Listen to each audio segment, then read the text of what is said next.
Hello, everyone, and welcome to another episode of the Good Girls Get Rich podcast. I'm your host, Karen Yankovich, and I am so excited for our guest today. I have a fangirling a little bit because I've been following her for a little while, and we have a lot in common, but we deliberately chose not to talk about any of that before we jumped in. So we're going to get to know each other live on this podcast while I'm really interested for you to hear her story because what I know of it is really interesting and I'm really looking forward to jumping in. So I'm going to bring on Helen Polise, and here we go. Hi, Helen. How are you? Oh my gosh, that is so nice, and I am so excited to meet you. Yeah, this is fun. So I'm gonna read your bio real quick so people know a little bit about who you are. Helen is a TV commercial director and social media expert. She's got 35 years of experience elevating numerous global brands. And after a quick rise to TikTok fame as the mothership, she's currently has over 1.1 million followers who learn to create content from her step-by-step tutorials and love her upbeat lifestyle content. She hosts a bi-weekly social media power podcast where she shares trends and strategies and more in tandem with a bi-weekly newsletter, right? She's got a production work. It's skyrocketed thanks to the social media expertise. Busier than ever, shooting for big brands, but she still finds time to host live editing workshops, sharing resources for content creators of all ages to improve their skills. And all of that can be found at hellosocialize.com, which we'll put all that in the show notes. But Helen, welcome to Good Girls Get Rich. I'm excited to have you here. How much fun is this? Yeah, I'm trying to think about where I first came across you, but I remember when I first, so I live in New Jersey. I was originally living in Ocean County when I first met you, when I first was introduced to you. And I'm like, okay, she's an LBI. That's really interesting. And then I'm in Bergen County now, but I also have a beach house. So I'm like, we have a lot of, a lot of parallels in our lives. I think our families are similar in ages, as, you share a lot about your family on your social media. My family's not quite as up for that. Right. Up for me having the camera on them all the time. But, occasionally I manage that to happen. It's so funny. But I've been really watching your work with just in awe of what you do. And what I love the most about what you do, and then I want you to talk more than me. What I love the most about what you do is you took what you are good at and you just said, I'm going to show more people how to do that. Like you didn't like turn 40 or 50 and say, okay, now I have to learn something new. You like, I am good at this. Here's another way that I can leverage that. And to me, that's at the heart of this show. Good Girls Get Rich me means when you do what you're good at and when you stay in that place that of where what you love to be doing, that's where the abundance comes into your life. So I feel like you epitomize that. This is crazy. I should just leave now because you said it all, because it's so crazy. It has been a crazy ride. And I want to circle back to the Jersey thing because I am a Jersey girl, born and bred. I was born and raised in Bergen County, raised my kids in Morris County. Do have a house in LBI, but when our kids grew up and left, we moved into the city. So I am now, and I feel like this is when my real life started in some weird way, because the energy of the city has been working here my whole life. But now to live here is just, I don't know, it just embodies who I am now. So that's the first thing I'll just say about our Well, I grew up in Bergen County also. So you feel like when you grow up in Bergen County, you feel like you kind of are a New Yorker, even though we are totally not New Yorkers, right? But we feel like we are because it's just so easy to go there. Like my earliest memories are taking the bus with my grandmother to go to Macy's, and go shopping for school clothes and stuff in the city. I was in the city all the time. We're city people. We're city folk from Bergen County. I love it. But so that we do have in common. And then, yes, I just decided to, and I would always advise people now on finding what your expertise is and talking about that, because that's the easiest way to be authentic. Yes. If you're trying to like retrofit something or sell something or figure out, it's very difficult to be real. But if you are sharing what you know really well, it is so easy to be real. And that is what I think the sweet spot of social media is. And when people find that, that's when it all clicks. So I've done it. I've done it firsthand. I agree. And, I'm more relationship LinkedIn focused, creating, but it all comes back down to that authenticity, right? It comes down to relationships. I'm not the person you come to if you want to build a funnel and you need to figure out how to create 18 sales pages with all this messaging. I'm the person you come to where you're like, okay, I can do this. I can do it well. Let's put a custom design package together and let's get you, let's skyrocket what you're doing. Right. And that's what I teach my clients how to do too. Right. Like what you're good at. Exactly. Do what you're good at. And people will pay you for that. Crazy. We want, to learn. Like you all need to be following Helen on TikTok, the mothership on TikTok, because I have learned more about video editing from you. By the way, my partner is a video editor. Do you know what I mean? Like, so like I have learned way more from you than I ever have or ever would learn from him, because it's not really interested in teaching it, number one, but you have such a knack of helping people really understand how to make it look good. And it's just something that I'm lucky I throw a filter on things. I mean, you know what it is? I think that when I realized I had the skills from being in edit rooms all my life for production. That's just my history. So when I got on social media, I had to figure out how the app worked. And I had to go, oh, I know how to edit. I know in my head how things would go together. Where are the buttons to push on this thing to make this happen? Because I wasn't an editor. I didn't sit at the machines. I sat as a producer behind the editors watching them. So I knew conceptually what I'd want, and then I would tell them and they would move things around, and I could vaguely see how they were doing it. And over the years, I learned, basics on some of the editing programs so I could do things myself. But when I had to make that leap into social media, I had to learn. So I started with 0 followers. I started with no knowledge of how to do a TikTok, and I figured out, oh, I see, this does that. Oh, that's like that button. But once I figured it out, I knew I had the skills that I could show someone, because when you have to learn it, you can teach it. When you know it intrinsically, like the kids that come up and they've lived with phones, they don't even know to tell you press the plus to start a video, because they think you know that. Right. And so I don't skip the steps because I had to learn the steps. And I do think that gives us an advantage being older, because we had to live through no technology, then learn technology. And so we're much better at explaining it. So I think that's where my sweet spot came in when I decided one day, because I started on social media making baking videos. I was bored in my house like everyone else during the pandemic. So I'm like, oh, I'll teach how to make my crumb cake recipe. And that video did go viral. Like, teaching my recipes did go viral because I have a good knack for editing. And so I can make engaging content. But one of my followers asked me how I did a certain effect. And I said jokingly, oh, I'll make you a tutorial. And that joke was no joke, because after I made one tutorial and I showed it with a stylus and showed it on my phone how to do it, I had millions of followers after. Like, that's when it all came. So it was my expertise of being able to show someone how to do the thing that came naturally to me. And that's awesome. It's so much fun. You can see you having fun. You can see you having fun. And you have grown this. I mean, listen, you aren't shy about sharing your life and your family and the ups and the downs in your life. When did you say your TikTok rise started? Was it like 2-3 years ago, maybe? I started in 2020, in March 2020, and I had my first viral video that July. So that was when it first, but that was like a random viral video of me doing something silly with my son on the beach. So I didn't really find a niche until that fall. So it was like 6 months in when I said, oh, I'll do some baking videos. And then I found that little sweet spot and I was making baking content. But really, it was after that. So it was almost a full year later that when I said, I'll make a tutorial. And the next thing you know, I exploded as the TikTok teacher. So it was really 2021. And I was like rising and things were happening and things were so exciting. And then the thing happened, the thing, right? The thing. Well, tell us about the thing, because the thing, was a very big trigger point for what changed. The thing was, I started to lose my eyesight, and I literally thought I was going blind. And I was seeing eye doctors. They couldn't figure out what was happening. And over a 3-week period, as I was going blind, I was still on my phone documenting it, not posting, because I thought it was too weird. People are going to be wondering, like, that's scary. And I was afraid of what kind of can of worms I would open up. But every day, picked up my phone and documented, well, we're at the eye doctor. Oh, now I'm in the emergency room, which they can't figure it out. And so for 3 weeks, my sight progressively left until I was absolutely blind and could not see. And then I had stomach problems. And that's how I was diagnosed with lymphoma, because they did scans of my stomach.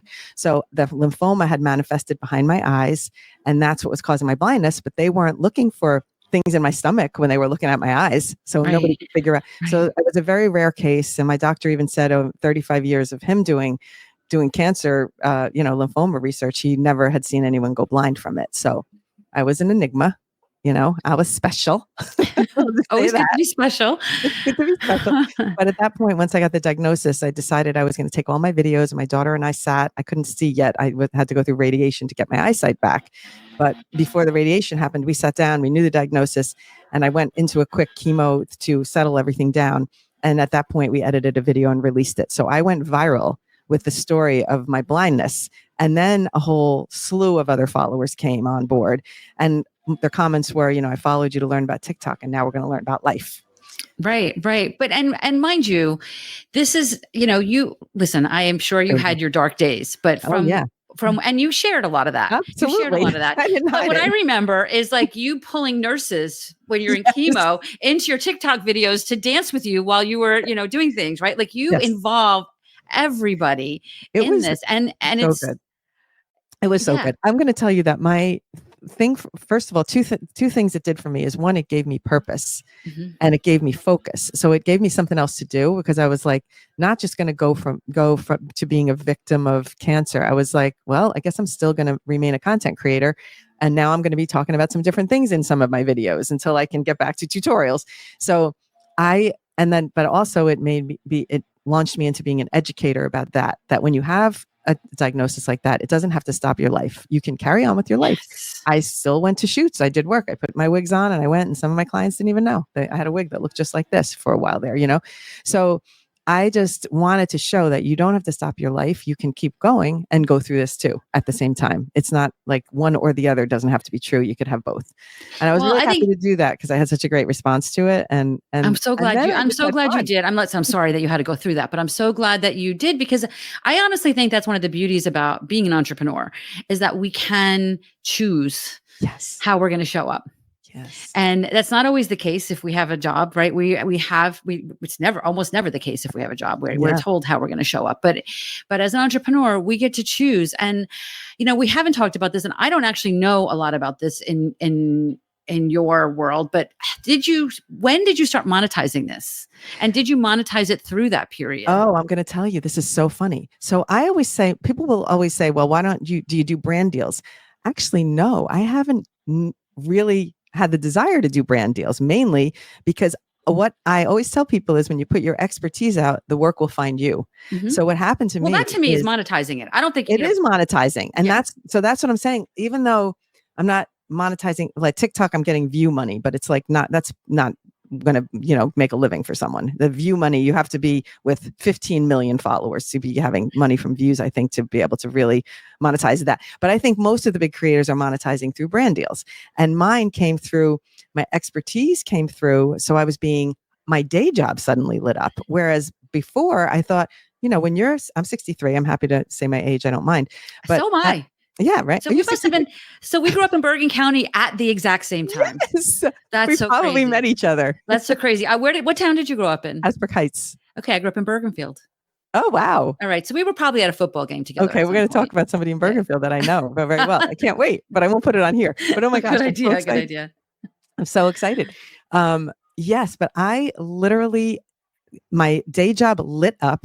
I started getting invited for speaking engagements, for workshops, which I've never even spoken in public before. And this was the most natural thing for me. I got up on stage like no problem, and I could go through and teach and do workshops. So I started getting calls for that. And then I started getting, instead of, when I say my work lit up, I'm now hired to do social media shoots. I have retainer clients that I film content for every month. So I got so much work from TikTok, but it's not from the physical TikTok.com sending me a check, but Right. that's how I monetize. And so people think there's only one path to monetization, is when I get a lot of followers, I'll get a lot of views, I'll make a lot of money. No, it's not, that's more rare. That's like a Right. 0.011, maybe 0.0001 or something. Right. A small amount of people doing it that way. But if you find a way to share your expertise, the money comes to you a different way. And that's what I've done. And I'm really, really proud of it, because it's lit up. You know what, Helen? I love that. My position is, I have this really crazy like left brain, right brain thing going. I love a good spreadsheet, and I love when 1 + 1 = 2. But I tell my clients, if you just show up to the right people with the right message consistently and build relationships. To me, it's not just about showing up and like going to sit on the beach and waiting for the business to follow, right? Like building actual relationships, and from a LinkedIn standpoint, right? Like, who are the people I should be having conversations with? The business will follow. Yes. And as much as I don't have a 1 + 1 = 2 for that, it happens every time. Yes. If you had to say a couple things that you did that you think led to that, is there anything? Like, I think well, I'm not going to put ideas in your head. Is there anything that you think made that more likely in your case? Is there any times that maybe it swayed and you're like, oh, wait, what do I need to do to get it back? Like, Oh, tell us a listen, little bit about that. I'll tell you what, and I'll be perfectly transparent here because I do think there's not even an end to things. Like I can't say, oh, now I'm there, I've arrived. No, Oh, yeah. every single time I do a production, when I was just on a shoot last couple of weeks ago, and I was like, oh, I wish that I could do more of these type of things. How can I do that? And then just with thinking that, I spoke to somebody on the shoot who said, hey, do you happen to do this for other companies? I was like, as a matter of fact, yes, I do. Word of mouth, And so it's always evolving. So I'm going to say that for starters. But I will say that there were points at which I also had more of a closed-minded view. And I thought, I have to get a brand deal. That's how I'm going to make it. I want an ideal brand to recognize me, and I'm going to tag brands and they're going to come after me. That is unfortunately not the reality. And partly I was blaming, ageism. Like if I had this following and I was 25, I'd have Aritzia knocking on my door, or Athleta, one of those big clothing brands, because I do great clothing transitions.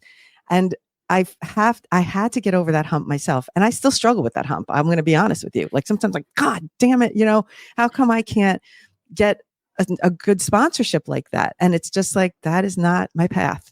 I have to let that go and say, when that time is right, that will come to me. And right now, that's not what I'm here for. And I truly believe in really following the path. And it's hard because we always want to will things to go in a certain way rather than let things come to us in the way that they should. It's such a difficult thing. It really is. I'm guilty of it. And I think we all struggle from trying to do that for ourselves. Yeah, I agree. And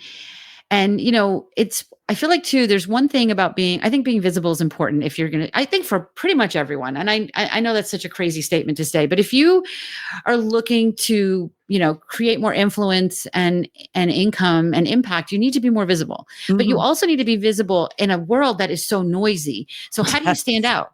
Right? How do you stand out? It's not just about visible. And to me, that's where it really comes down to leaning into your expertise, and you absolutely show up like an expert.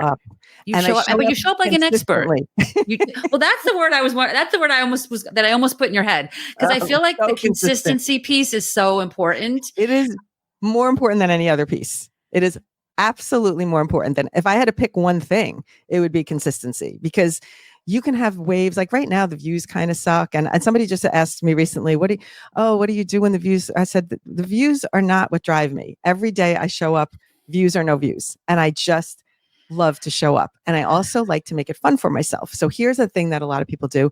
They lean so hard into their niche, and all of their videos are about that. And that becomes like a job.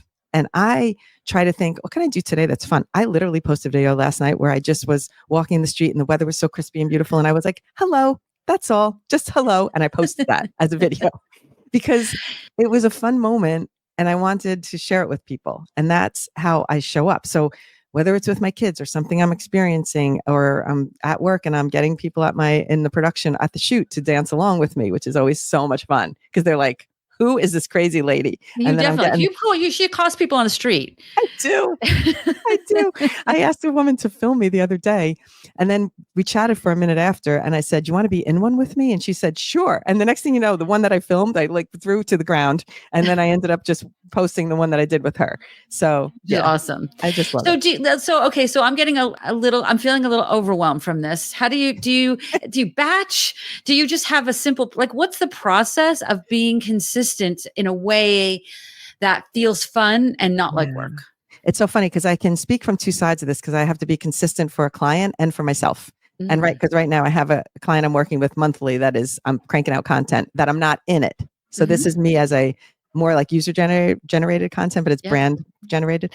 So how do I do it? There's different strategies for different folks, and you have to figure out what drives you. So if I tell you should do it this way, it's probably not right for you. You should think about the different ways that could work for you. So for example, for myself, I don't necessarily plan my content. I'm being honest. I think week to week, and what am I doing today? And what am I doing? And sometimes I film things during the day and I don't even know if I'm ever going to post anything. So I do my own content more in a documenting style and a reactive style. So someone asks me a question in a comment, that'd be a great video. So I put it in my notes and I make a tutorial. So I do that more from the hip. Now, sidebar, from a client standpoint, I plan better. I'm like, all right, let me think. I need to execute X many videos per month. And how am I going to make sure that that happens? So I break it down and I think as long as I'm doing X many per week, then I'm staying on track. So I literally will schedule in a day. Today's the day that I'm going to shoot for the client, and I plan a few pieces of content. And what I do to do that, this is not like that minute I start looking for things. As I'm scrolling, when I spend an hour at night, before I go to bed or in the morning, whenever I do my scroll, and I see something like, oh, I should make a video using that, I make a folder. Immediately make a folder. So I have Make a folder where? I actually do it in TikTok. So I make I find in TikTok. But if I was looking TikTok and Instagram, I would just do it in notes. I do copy paste the link into my notes, copy paste it into a document, depending on how you want to work, a spreadsheet, whatever. You copy paste the things that you think would work for the client, that you could try, a trend or inspiration for an idea or something. And it's not all trends. A lot of times it's just, oh, that audio would be so good. So I copy and paste the audio, and then I think of the idea later. Copy and paste. Sometimes it's like a CapCut template. Oh, that would be such a good one. So as I'm scrolling, I have a loose thought in my mind for my own content and for a client content. So if you're a brand, you're managing for a brand, have that brand in the back of your mind when you're doing your fun scroll. And then when you see something, oh, let me just pop that into the folder. So then when you're ready to create and you say, Tuesday's my day, you can go to your resource and you're not starting from scratch. That is key. Okay, that makes sense. I've never even done a podcast about that yet, but I'm going to now. That's going to be a topic for my new show. I think that's a good topic because I even when you're saying it, I'm like, all right, I don't, because my brain doesn't think that way, right? I'm not scrolling thinking, wow, that's a great trend, I want to use that, and I don't necessarily know how to turn that switch on, but I get it. A switch that you can activate though. Yeah. Now that you're aware there is a switch. And so you go, all right, so I'm going to scroll for 30 minutes just for dum-dums time, like for my own fun time. Like I like to, but then I'm like, oh, now let me turn on the switch and do my 15 minutes of research time. And as you scroll, purposely think about that client or yourself, like what you want to do you have to think in terms of someone's creating content for you. Like you're your own client. Right. Right. I do it. So when I'm doing it for the client, sometimes like, oh, I'll do that one too. And I put it in my own folder. You know what I mean? I get it. Because, LinkedIn is prioritizing video now. They have a new tab. Well, they have a new tab. I have the greatest story for you on LinkedIn about LinkedIn, Karen. Oh, well, I want to hear it. But they have a new tab. Let me see if I can see it. They just came out with a new tab recently. If I show you, I don't know if you guys can see this, but if I show you this down here, right here is a video tab. Oh, okay. So now if you click on that video tab, it's just going to show you all kinds of all kinds of videos. So it's where I'm concerned is I always want to be there, right? Like I always want to be in that scroll because there's not a lot of people putting video like that on LinkedIn, right? So I would imagine some of the content on TikTok will work on LinkedIn. And I think more than people think, first of all, more than people think. I remember I had a client one time who's doing these beautiful, amazing videos for YouTube. And I'm like, why are you not putting them on LinkedIn? She's like, oh, this isn't really for LinkedIn. I was like, are you kidding me? They're great for LinkedIn. So I think that, while I don't think I'd be putting a video every day, I think if you put like 1 or 2 videos a week, you're going to be in that tab. And again, like I said earlier, we want to stand out from the noise, right? So this is one way you can stand out from the noise. You can start using video. Is that if any video you post as a post, does that show up in there? Or you have to do it on that tab? No, it's videos. Okay. I don't know if I know that you don't have to put it on the tab 100%.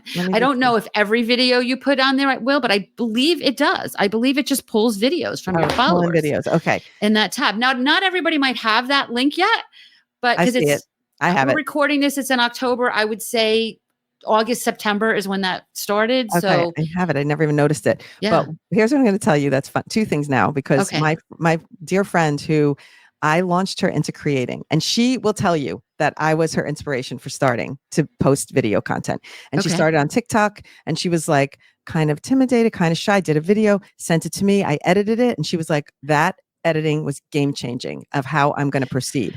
And now she has almost 30,000 followers on TikTok. Wow. And she is lit up on LinkedIn because she first was posting separate videos, but then she started posting her TikToks to LinkedIn. So that's one thing that's really doing well for her. But I'm going to tell you this funny thing. So in January of 2024, I said, I'm going to start posting on LinkedIn. I've never been very active. I just scroll LinkedIn, but I'm not big. I was busy on TikTok, busy on Instagram. I don't have time for LinkedIn. Okay. So I made it my point, my business, that for 2 days a week, I was going to post video content on LinkedIn. Very few followers. I don't really have, I don't go crazy there. I just did some expertise. I thought about it though. And I said, let me post more strategic stuff on LinkedIn. So not just every silly TikTok, but more like, let me think about something that was more, I don't know, mindful about what a business person might be looking for, which is also in my TikToks. So it's not like I have fun TikToks and I have like more strategy TikToks. So I started posting some of that content and I got some views on some of them and it was kind of fun. And I thought, oh, this is cool. I'll just keep doing it. I had a client say to me, which I never had this happen on a Zoom call before, but the boss of the head of the agency, the ad agency, came on to the call just to say, hi, I just wanted to say hi and meet you in person. Thank you for the work that you're doing for us. I just feel that I had to meet you, even though I feel like I know you already. And I thought she was going to say from TikTok. And she said from LinkedIn. And I was like, I still get goosebumps when I say that story because I don't have a following on LinkedIn that wouldn't even make sense to me. I figured she was going to say TikTok. Yep. So the point is, no matter how many people are watching, it matters who's watching. Yes. Okay. Yes. High-fiving you across the river. Yes. 100%. 100%. It is. I don't ever care about the numbers. I mean, I shouldn't say never, but I rarely care about the numbers. I care about how do we go deeper with the right kinds of people. But again, it is too about standing out. And I definitely am coming to this interview with some video shame. Like I don't do enough editing in my mind. I am not like, sometimes I'm like my 30-year-old clients are like, oh, you don't need to do that. I'm like, no, you tell me when you're 60, if you need to, how much editing you need to do. It is a little different, It is different. It's different. It is a little different. And I just, sometimes I'm just like, oh, F it. I'm just putting it out there. I don't care what I look, and I do a lot of that, but I also do recognize the value, the brand value of, because I want people to be authentic. I don't want you to get hung up in but I didn't edit it, so I didn't do it. Right. But at the same time, if I can find a way that I could do a little bit of editing or batch the editing or do something where my videos are showing up a little bit more professional, I'm down for that. Yeah. Right. I'm down for that. And it's not that hard. It's just, it literally is, people think, oh, it's hours to edit a video. It's like 10 minutes to edit a video. I'm telling you, I record something, I blah, blah, blah, blah, blah, blah, blah, blah, blah. And then I take 10 minutes and I just cut. I go, oh, I didn't need that line. Why did I even say that? Cut it out, cut it out, cut it out. And then I have a video. And it's not time consuming. I actually have a workshop where I taught people how to take a litany of speaking and turn it into a nice, concise 30-second video. And that's what I did for my friend Grace, who is literally blowing up on TikTok and killing it on LinkedIn. That's with awesome. her video content. That's awesome. And it's like she even found her little signature. Like a lot of people do a certain thing and that becomes their signature or whatever. And I found hers and I'm like, it's so subtle, but I see it on every one of her videos. She doesn't even know she does it. I can't wait to tell her. But it's just when she always edits just as she's reaching for the stop button because she does it in clips. Mm-hmm. And so and she doesn't give the whole stop because I would tell her, cut the whole edit out. Right. She just doesn't make it that tight so I see the reach, but it's like a little bit of a reach. And I'm like, that's now become her move to me. And I like that. And I think she should not edit that out. So I get that. Everybody's style is so special. And we all have a style, even though a lot of people haven't found it yet. Well, tell us about Hello Socialize. So where did that come into play? Okay. So, this is a very crazy story that you're not going to believe, but I was seed funded from a company that found me on TikTok and they invested in me. They brought me into, it's amazing. They brought me in for an 8-week entrepreneur in residence program. And they worked with me to develop what could be a business out of what I'm doing. And then they loved it so much that their parent company funded it. So now I was able to bring my daughter on and create this business and turn it into something that's bigger than just what I could do myself. And as of now, and as we're recording this, mid-November, I am launching the studio, the Socialize studio within the Socialize website. So it's going to be a place where people can come and learn, and it's going to be me showing up weekly for live meet and greets, ask me anythings. I'm going to do live sessions every week, and then we are going to have a bank of content, constant ideation coming through. Every day there will be updates about, so you'll have your motivation, your tips, your challenges, what we're focusing on this week, so that and it's going to be for all levels. So we're going to be addressing, like, if you're a real beginner, this is the track you're on. If you're more of an advanced learner, this is where you need to lean. And I'm so ready for it. I was not ready for creating something until now. I had to really wait till the time was right. And it all came clear to me when I realized what I need to create is a studio, because I have so much of the skills that can make someone's content creation better. And when I find all the people I've done it for, I'm like, yes, I need to create something where more people can access it. So that's what I'm launching in November. Yay. That's amazing. And so I would imagine then that's what if we're looking at what's ahead for Helen, this is what you're really going to be spending some time on in the next 6 to 12 months is Hello Socialize. That's for awesome. Sure. Yeah, I love it because I love doing the podcast, and it's power podcast. So it's like nuggets. It's me like giving you the info every week, like this, our thing, but condensed to a topic. And then I do that in a newsletter form. And then I decided to take it to podcast form for people who'd rather listen.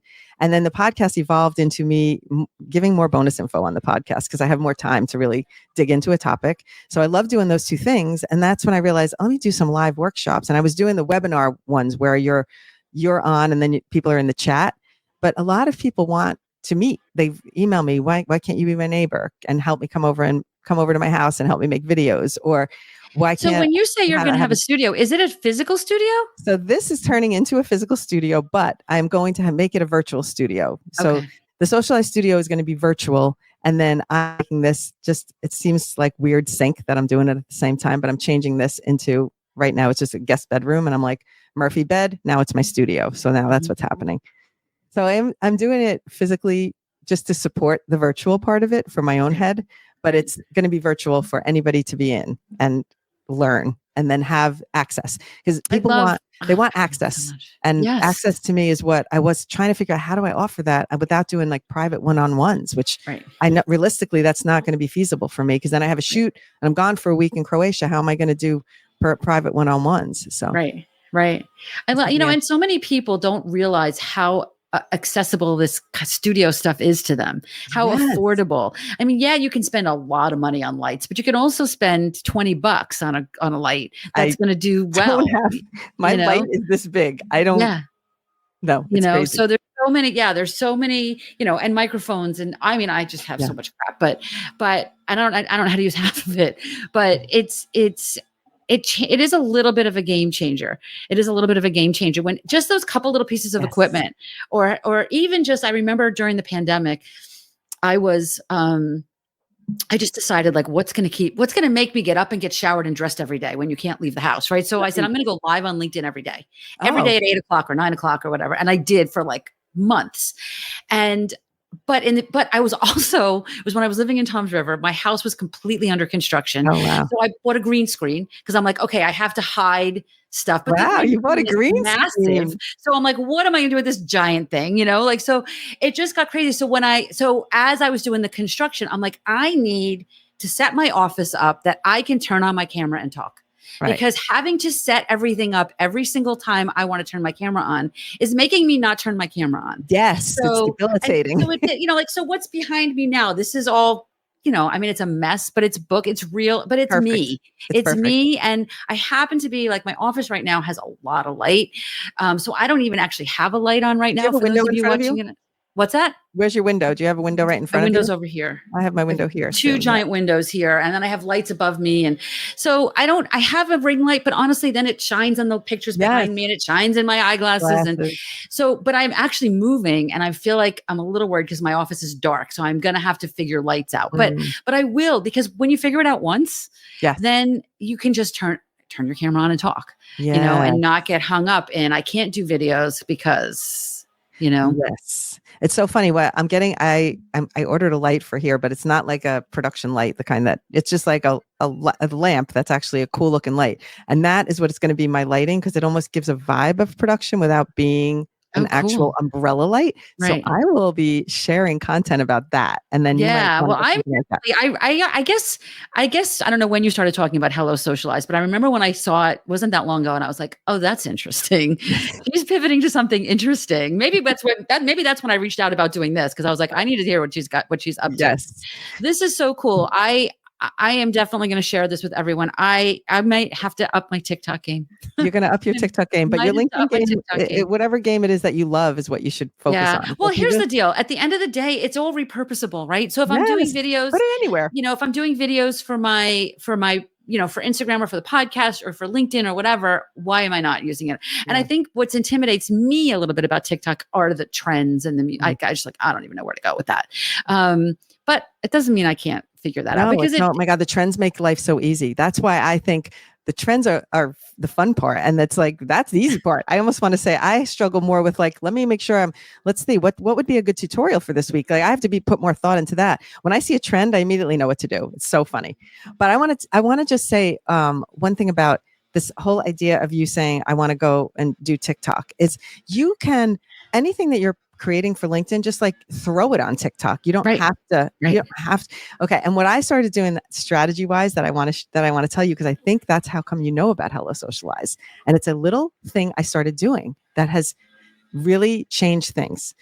At the end of every single video that I do, except a trend when it's doesn't make sense, I always put my website now. And I do that I don't do it in TikTok. I do it in CapCut so that TikTok doesn't recognize that I'm putting a website on my videos all the time. Mm-hmm. And now, so even if it's a tutorial that's doesn't get a lot of views or whatever, even when someone gets to the end of it, as soon as I get to right before I sign off, I go, and if this was helpful, you should find all my stuff here. And then another one I might say, and you know what else go here. And so at the end of every video, the odds are people don't stay for the whole video. The odds are. So you're not annoying people. And that's what I had to get out of my head that, people are going to think I'm so repetitive that every single time. And I really get more annoyed by the people that start a video with one line and then they say, by the way, I'm so-and-so and I do so-and-so and da da da da on every video, because then they continue the video. That annoys me because I'm like, save it for the end. Let's hear your information. So I decided that the thing that annoys me about other people is not what I'm going to do, but I'm going to change it so that it doesn't annoy people. And so when people watch my whole tutorial, if they made it through and they listen to the whole thing, they are my customer. They are my potential value.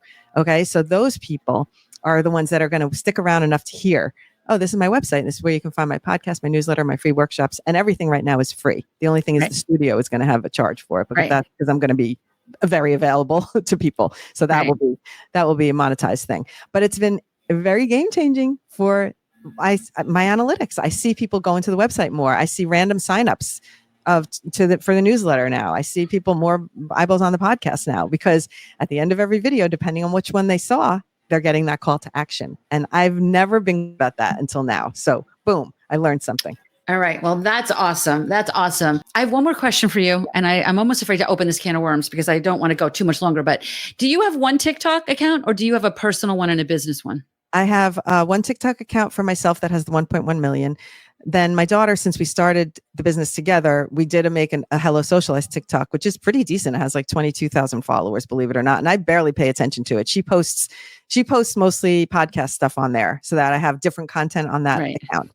And then believe it or not, during the pandemic, I had made the kitchen TikTok. So I made a special account for just the food videos and I never deleted it because I thought, let it live. Let it live, let it be, let it just float. I don't make baking videos anymore, but once in a while, those videos get views and I laugh because it's the reason I asked is that I was given advice one time that, because I'm like, well, wait a minute, I want to watch recipe videos sometimes. And sometimes I want to watch videos about toddlers. And sometimes I want to watch videos about dogs. And they're like, no, then you need a separate TikTok account. You need your business TikTok account. You need to train the TikTok algorithm, blah, blah, blah, who you are, business, blah, blah, blah. And I was like, well, I'm not having 2 TikTok accounts. And I spend more time on TikTok. I do like to follow a lot of my colleagues and a lot of people that are in business. So I definitely do that. But I also love the fun of TikTok, right? And all the fun things. I would not recommend getting a second TikTok account. Okay, that's so good to hear. No. If anything, at any point in time, you can teach your algorithm to go a different direction. So then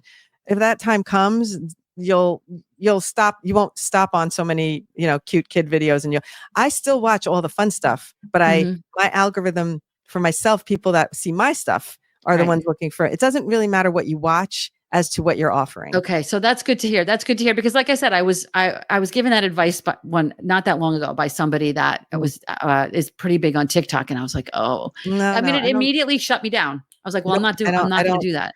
I don't So agree. So, and I'm not going to call a person out, but I wouldn't, no, your no, and it's viewing good to hear doesn't, that because yeah, I your mean, viewing doesn't affect right. what you're there for. Okay, It's just, perfect, yeah, perfect. have Good to fun. I view hear. all the fun stuff. I'm always sending my daughter like funny, cute puppy videos, baby videos. That's what I watch. And then when I Right. have to find things for specific things, I'll lean in and I'll stay more on it, or I do a search, and then it starts to teach the algorithm. Oh yeah, she's looking for some transition videos, so we're going to send her some outfit changes. And so it just knows. It Right. learns very fast.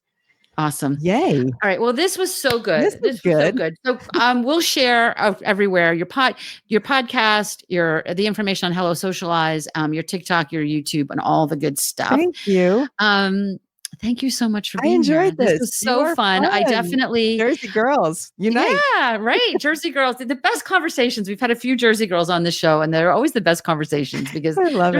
there's no filter. There's no No, no filters. filter. I know. I try to filter my F words, Let's just keep, you never know where it's going. I'm like, All come right. on, Well, Helen. thank you so much. I'm going to keep watching you, and we're gonna keep an eye on what's happening with video on LinkedIn. I think that for those of you that are watching this show right now and or listening, and you're interested in that, you definitely can be repurposing your video Yes. content on LinkedIn. You Yeah. should be sharing some video content on LinkedIn. You want to be standing out and be in that video tab. Why not? It gives you a Yes. chance to do that. Yeah. I agree completely with what Helen's saying about having a call to action at the end, right? To go to your website. I use CapCut because of you. Yes. Use Because CapCut. yeah, I use it because Absolutely. I'm sure I learned that from you. And you can do And it. the You can do reason it in you those should kinds of also space. keep you should have no watermarks on your videos if you put it on LinkedIn, because supposedly, and it's also, people are going to know it's repurposed that way, where it will Right. look more like you intended it if you don't have the watermark. So make sure you edit in CapCut and save it before you post it, so that you can post it to all the Perfect. places. Perfect. And tap Perfect. the little Such good CapCut advice. logo and delete it at the end, so you don't have it ending CapCut. You know how to Such delete good that, right? advice. Yeah, yeah, yeah, yes, yes, I do. All right, and if I don't, I'll go find one of your videos and Okay, figure it good. out. All right, so if you are interested in learning more about Helen, all the information is going to be in the show notes. If you want to learn more about getting some more LinkedIn tips or getting some more help around building relationships, standing out as you move into 2025, I would love to chat with you. You can go to my website or go to my LinkedIn, connect with me on LinkedIn. There's always a place there to learn more about what we're up to. We've got some interesting things coming up for You're you amazing. in 2025. So I can't You're wait to share. amazing. Yeah, I already learned from you today, so thank you for that. I'm going to the LinkedIn to the video tab now. Yay. Yeah, awesome. Awesome. All right, Ellen, thank you so much for being here. Thank you for having me. It was so much fun. Bye.